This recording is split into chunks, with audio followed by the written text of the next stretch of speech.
This is the Spicy Bit of Meat podcast. I am your host, Rebecca Jane. And I'm the co-host, Tyler Joe. And welcome to the first ever episode of the Spicy Bit of Meat podcast, where we dive into the intriguing world of extraordinary talents. At the end of every episode, Bec and I will be challenging ourselves to the new skill that we wish we could acquire to see how in grasp some of these individuals' talents are. Because I think that a lot of the things that we do in this world that we see, we think are out of reach. I love that. But they're not. Very, very mundane. We've got the two most mundane individuals you could possibly imagine to take on skills and crafts that we don't think are possible. We're going to be interviewing these people, finding out what kind of makes them tick. And we're going to be uncovering some really unique stuff. Like, what are the types of skills that you're thinking that these lovely individuals watching are going to be able to look forward to? If I had a top three. Say three skills. Three skills that I want to learn. Give me three skills that you don't know already. All right. Because there's things that I really want to learn and get better at from when I was a kid. That's not a thing. Which I really want. I really want to get a Broadway sensational star to come on. There have to be a sensational star, not just a star. Right. Or I really want to be able to have like an EDM music producer and learn how to DJ. But I actually don't know how to do that. So that can be my first one. The second one is going to be hobby horse championships. Can you please elaborate? You know, those horse heads with the stick and then they kind of trot on and they're like, it's basically fake horse. How do they determine whether you're good or not? Height, width, grace, of the elegance. Fake horse or of you? No. Height, the width of you on the fake horse? It's not the width of you. It's the width and height of the jump. They're doing equestrian? Yeah. On the hop. Damn, that's hard. Yeah. Okay, we definitely need that. That's awesome. Okay, that's one. Okay, the third one is going to be, I really want to learn how to do a flip while flipping someone off. Oh shit, like parkour swearing. Yeah, like parkour extreme. Like negative parkour. Yeah, I want to flip someone off while doing a flip. That's so badass. It's so rebellious. Yeah. Do you have a top three? Magic. Yeah, but you know magic. I You've don't. shown me so many magic I don't. tricks. I mean, I know that's how I wooed you, yes. Yeah, so it's something that You're you still haven't under learned. my trance. However, that drug will wear off soon. I just hope it doesn't for a couple of years. Anyway, or at least after this episode finishes, right? I don't get that joke, but okay. Second skill. Oh God, this is so hard. There's so many things I would love to learn. If you're saying hobby horse, I think LARPing. I would love to deep dive into a LARPing world. I don't think I'd be good at it. I'm already getting a little bit anxious thinking about me doing it. Okay. So. King Tyler Joe, what's your first inaugural speech? Dethrone you. To dethrone me? Yes. Okay. You would be dethroned. All right. But you have to say it in a kingly way. Rebecca Jane, you will be dethroned and now be my court jester. Gesture. And now be my court jester. Please juggle and dance like a monkey. That's for later. Yeah. OF. Also, want to learn how to be the third skill. A good OFer. So magic, LARPing, and OnlyFans. No, I want to take that. Yeah, redact that last one. I want to redact that one. Yeah, I would. OnlyFans. I've always wanted to be a better fix-it man. Right? Righty. Yeah, like so. I know how to put things together, especially IKEA furniture. Very good at it.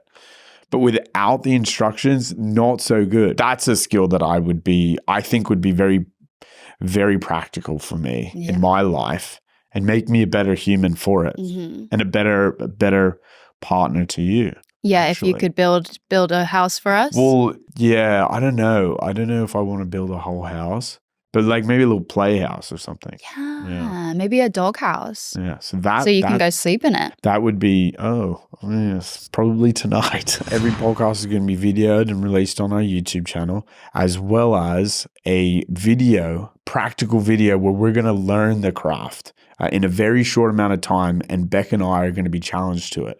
And we are going to have punishments for the loser. So every single episode, there will be some kind of a wager. I didn't realize that we were betting. Well, not betting as much as it is corporal punishment. Okay. And I've never had to endure that kind of things. You have. You've done a lot of punishments before. See, I'm driven by the fear of a punishment as opposed to the award. I'm more driven by the fact that we both are in a challenge where there is a punishment with the chance that it will be you that has to do it. I would be so motivated to win just because I know how much that would hurt you. Wow. That's probably... You've heard it here first. Like in a playful way. Like a fun, cutesy way. Fun, cutesy, like, oh, he loves his girlfriend way. By the way, we are roommates. He actually also is my boyfriend.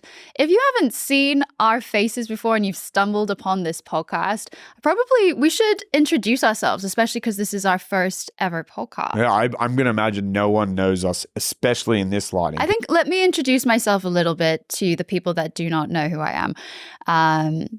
What's interesting about me? My name, well, we've already said it.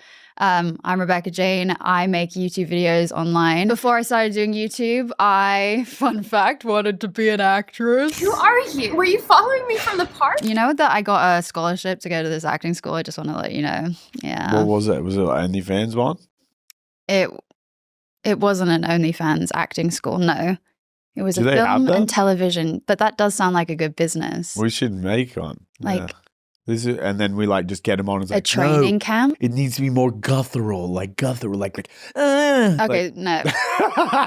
We did do exercises at acting school that were guttural, but in like I know what you mean, like girthy. Yeah, I don't know what the word is. Like I do that a lot. Guttural. See, I do that a lot. Like I'll say a word with a lot of conviction because I know what word I'm trying to say, but I don't know how to say it. Yeah. Happens a lot. I look stupid because I'm saying it wrong. However, I'm not because it's in my vocabulary. I just don't know how to pronounce it right. And if you tease me, then you're actually mean.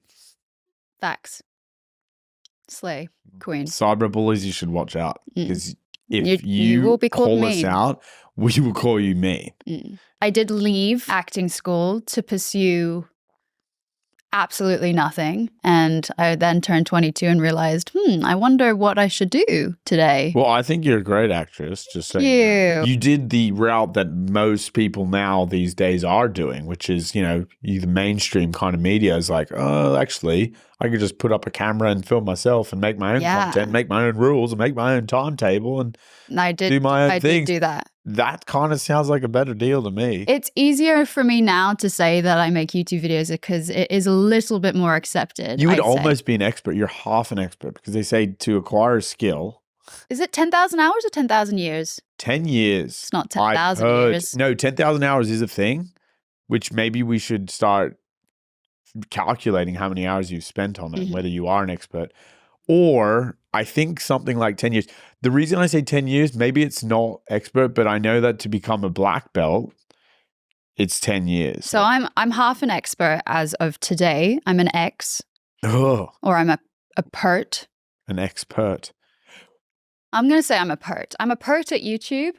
I now we actually live together. Do you want to say who you are? I'm a roommate. Yeah. So we met in Hong Kong. We've been together for 6.5 years. Yeah. And we moved to Austin, Texas. Recently. Well, no. 2 years ago. 2 years now. That's more local than many people that live in Austin right we now. are Austinites. Yeah. Look at my shoes. Yeah. Most people that we've met here, they'll look at us and go, oh, where you're from. And then we will ask in return, where are you from? And none of them say Austin. Very, very rarely will it be Austin. So we kind of are some of almost the OGs. Yeah. I think maybe Austin wasn't around more than 2 years ago. Do you know if it was? I can't confirm. No. Doesn't sound like it from all the people we've met. We actually can't confirm that it truly was a city before we arrived because we'd never ever been to Texas before even moving here. It's valid. We met in Hong Kong, lived there up until 2 years ago, 2021, and then moved. made the big move. Yeah, with our dog. And that's why we're here today. You probably thinking like Spicy Bit of Meat podcast.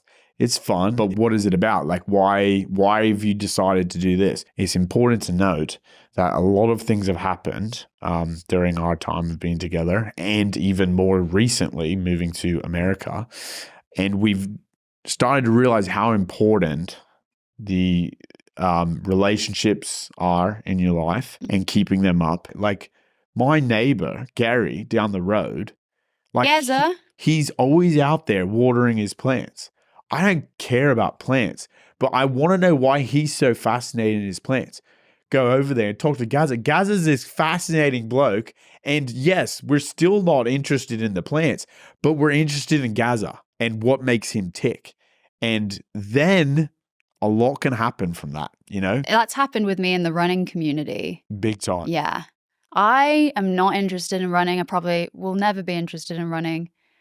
But a lot of people I'm interested in running now. Yeah, I think you are because just yesterday. I'm now doing a 7-day challenge to try and make my mile time a little bit faster because of all the running community people we have met in Austin recently and just how cool they are. They've definitely made a mark on me in that way. Exactly, moving to Austin, was scary and it was new and it was risky and a little bit lonely. There's a lot that risk that goes that. We've been away from our family, our relationships. We had no friends as soon as we stepped off the plane here. But we've been here for 2 years now and we've actually been very fortunate to have acquired many friends. We've probably met 3 people in total in Austin, but we've had an effect on those 3 people who are very connected from all their other people. And so then we have all these friends and all these lovely people that we're able to chat with and learn things from. I think it's all been an accumulation, this entire move. Our relationship is quite strong, I'd say. Ours, would you say? Compared to what? Yeah, compared to jelly. Compared to some jelly, the structure of our relationship would is hold up more strong. than jelly. I'd say so. I'd hope so. Yeah. Before I met you, I had a completely different life, a completely different set of skills and interests and stuff. And actually, we were talking the other day. We were watching Love Is Blind, which is one of our hobbies now. Very much so. Shared hobbies. Not just Love Is Blind, like shitty, low-level reality TV. Yeah, and one of the couples was talking about how they both love slam poetry. And they were like, we're made for each other because we love slam poetry. And then a list of other things that they really connected on. And then I looked at Tyler and I was like, do we like anything the same? Do we do anything the same? Yeah. We spent like 10 minutes going, before we met, or the day we met, what did we have in common? Yeah. And we couldn't name one thing. The day we met, he took me to an escape room. That was our date. So we were locked in a little room. Tell him like about the dungeon. The dungeon was not a thing. Don't worry about that. But what was I saying? Oh, yeah. We did technically have something in common because some people wouldn't appreciate a dungeon date. Yeah. And I appreciated the dungeon date. Yeah. That's why. So that is one thing. But other than that, I was into musical theater. I didn't watch movies that much. Nothing. Yeah. Like all the things that I loved, Bec didn't. And all the things that she loved, I didn't. We've been together now 6.5 years, almost 7. And we now have so much in common. You know, what we do, what we like to do, all those things are compatible now. But we're not compatible in terms of our interests. I wouldn't say that. No. No, as in like I agree. Yeah, like our interests are not. We didn't have anything to chat about. Oh my God, no. We didn't stop talking. No, we never stopped as talking. in like. You just said we didn't have anything to chat about. What we chat about is arguing, apparently. I was saying we had nothing to chat about in terms of our common interests. But it is true that we have become like very much in sync from, from just being together for so long. Definitely grown together. But I think that I've opened the door for you as you have opened the door for me to a bigger world. Yeah, more like I exciting. introduced you to movies because she just wanted to act in them, but she never wanted to watch them. And I love to watch them, and I love to watch movies that I like again. She thinks it's weird to watch a movie that you've already watched, but I know what I'm getting out of it. I introduced you to Will Ferrell, not personally. Hope to one day. That would be amazing. But those are things that you never cared about. Let's be clear. I knew who Will Ferrell was. Yes, but you didn't like care for him his... because I was scared of him. But now one from of your the favorite movie movies. Mugatu. I was scared of Mugatu. One of the My favorite movie is Eurovision Song Contest, and he's very good. But it's Rachel McAdams for me. Yeah. But yeah, you opened my eyes up to the world of comedy. I actually wasn't funny before you, I wouldn't say. You didn't actually know about like sense of humor. I didn't know what that was. Yeah. So that whole like kind of was foreign ground to you. Like you didn't know what to, like I remember your laugh used to be like because you didn't know what to do, so you're mimicking others, but it wasn't a real laugh. But it was like I was a baby to now I feel like laughing. you've learnt how to use that part of your diaphragm. Yeah, and I've capitalized on it because I make funny videos, let's say. But I also introduced you to being a good person and like being inspirational and stuff. Well, let's not go that far. I'm still none of those things, but okay. Still building. You thought I was going to say that. You aren't. Yeah. Yeah. No, I see that. That caught me off guard. A little ping pong with you. So over the years and in the course of our relationship, we've grown, we've experienced more. And I don't think I would ever be the person that I am today without you. Really? And I want to do that with other people in like a monogamous way. Monogamous. Is that like where you can only speak one language? No, it means that the people that come on this show, we will not be partners with. I just want to make that clear. So the OF skill monogamous. Yeah, maybe we won't go with that one. Yeah, I think people make experiences. No, it's so true. Like we went to Oklahoma, we've raved about how much fun we had there. Everyone we tell about is like, why did you go to Oklahoma? It's like the people we met, Jay, like the people you meet along the way is really what makes a place. It's true. Like when people ask me, oh, do you miss home? Like, do I miss Australia? I went back. The thing I missed the most was the people. It wasn't the place. It wasn't the things we can do. It was the people. Every bit of me has some spice. Absolutely. And we're going to have a lot of spicy bits of meat. Where'd that come from, you might ask? I call Bec spicy bit of meat, and I have been for years because she's a spicy bit of meat. And then people like found it weird. Yeah. Like that's like kind of like it's not really nice way to refer. But like, it's how better do you than the know I'm roommate. spicy? Have It's you had a lick? Yeah. Oh, okay. Yeah. But it's better than the roommate because I used to refer to her as my roommate, and we were in a bar, and I guess I don't pick my settings really well, and I'm not very good. Like I'm still trying to teach him about that awareness and stuff like that. I have He'll pretty get there. good self-awareness after the fact. We were at a bar and with all of your rugby friends from Texas, from Austin. And I was new to the scene. I was talking to all the girls and stuff. And who did you introduce me to? You weren't with me. You were next to me. Okay, you were there, so she wasn't in the conversation. I was going to interact with others. So I said to her like, "Oh, I'm here, and that's my roommate over there." And then later, Bec comes up to me and says, "Do you know that she pulled me aside? Do you know that your boyfriend called you his roommate?" And I was laughing because that hit the spot then. But then you kind of made me realize that it wasn't a good thing. And that she was thinking that I was using it as a way to not commit to you and be like this single man. I think it's funny. You're a roommate because I live with you. So technically you are my roommate. And then it backfired on me when I called you my roommate in a video. Tonight my roommate is controlling what I eat. Yeah, so that video went viral. And I had a video that I said, my roommate's trying to date me or something and I'm going to rate him. No, you didn't say anything about dating. Okay, my roommate took me out to dinner and I'm going to rate the dinner.